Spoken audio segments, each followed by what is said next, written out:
ભાજપના ગઢમાં ડેડિયાપાડાના ધારાસભ્ય ચૈતર વસાવાએ ભાજપના નેતાનું નામ લીધા વગર છોતરા કાઢી નાખવાની ચીમકી ઉચ્ચારી હતી।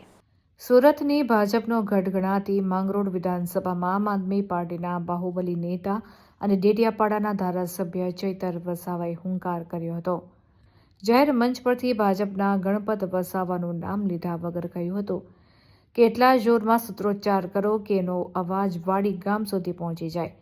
ચૈતર વસાવા આટલે અટક્યા ન હતા અને હર્ષ સંઘવીને સંબોધીને કહ્યું કે આજે તમારી સરકાર છે, પણ જે દિવસે અમારી સરકાર આવી ત્યારે ભાજપના છોતરા કાઢી નાખીશું।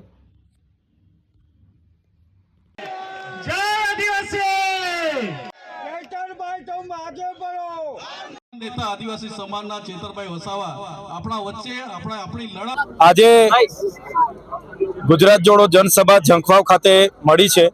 એમાં અમારા દક્ષિણ ઝોનના ઇન્ચાર્જ એવા રામભાઈ ધડુક અને આ વિધાનસભાના પ્રભારી એવા સ્નેહલભાઈની આગેવાનીમાં ખૂબ મોટી સંખ્યામાં વડીલો, યુવાનો અને માતા બહેનો જોડાયા છે। અને આજે ભાજપ અને કોંગ્રેસમાંથી 500થી પણ વધારે કાર્યકરો અમારા આમ આદમી પાર્ટી પરિવારમાં જોડાયા છે, જેમનું અમે સ્વાગત કરીએ છીએ।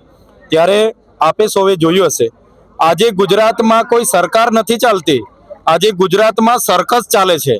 ઘડીકમાં મંત્રીઓ બદલે છે, ઘડીકમાં તંત્રીઓ બદલે છે, ઘડીકમાં એમના નાયબ મુખ્યમંત્રી ભલભણા વરઘોડા તો નીકળે છે જ એવા નિવેદનો કરે છે। આજે ગુજરાતની જનતા કંટાળી ગયેલી છે। એમના રિંગ માસ્તરો દિલ્હીથી જેટલું કે એટલું ગુજરાત ચાલે છે। થોડા ઘણા અધિકારીઓ જે એસી ચેમ્બરોમાં ગાંધીનગર બેઠા છે એ સરકાર ચલાવે છે। આજે જનતાને શું મળે છે?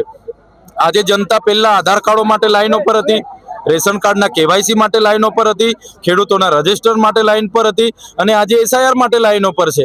નોટબંધીઓમાં લાઈનો હતી, કોરોનામાં ઘરમાં હતા।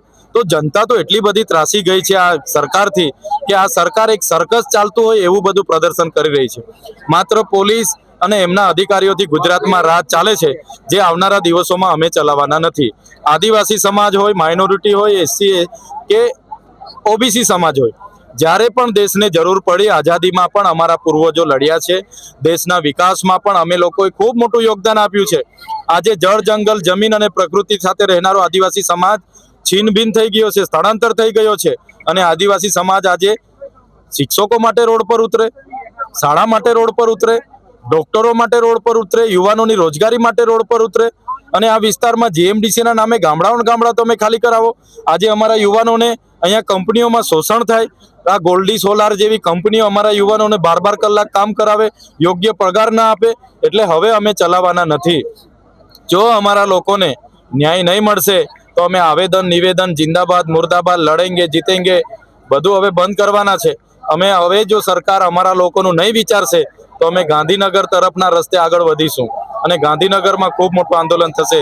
એટલે માટે અમે કહેવા માંગીએ છીએ કે હવે જે પરિવર્તન આવવાનું છે ત્યારે યુવાનો રાજનીતિમાં આવે, વડીલો રાજનીતિમાં આવે, કોઈની પણ સંબંધ શરમ રાખ્યા વગર લડે, જીતે અને ગુજરાતમાં પરિવર્તન લાવવા માટે અમને નીકળ્યા છે ત્યારે અમને સમર્થન આપે એવી આપના માધ્યમથી વિનંતી કરું।